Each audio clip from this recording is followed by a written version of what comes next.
সাধু সাজতে বেশিক্ষণ লাগে না, সাধু সাজাতে সময় লাগে। ভেতরটাকে সাধু সাজাতে সময় লাগবে। কিরকম? মন দিয়ে শুনুন। আপনাকে সাধু সাজতে আপনি 1000 খানেক টাকা জোগাড় করে নিয়ে আমার কাছে আসুন, সাধু সাজিয়ে দিচ্ছি। 2 টাকা দিয়ে প্লেট কিনবো, ভালো করে নাড়া করে দেবো, দিয়ে মাঝখানে একটা বেশ সৈতর ডেকে দেবো, কি হবে না? কি বলুন?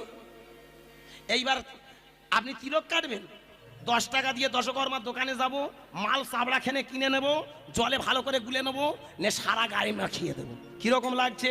সাধু হচ্ছে? বেশ সৎখানেক টাকা দিয়ে খান 2 বেশ কেড়ে কেড়ে মালা কিনে নেবো, গলায় পরিয়ে দেব, সাধু হচ্ছে? গেরুয়া কাপড় কোনো ভালো বস্ত্রালয়ে চলে যাব, গিয়ে সেখানে বলবো, বাবা সোনার চাঁদ, তোর দোকানে গেরুয়া কাপড় যদি থাকে একটা বের কর।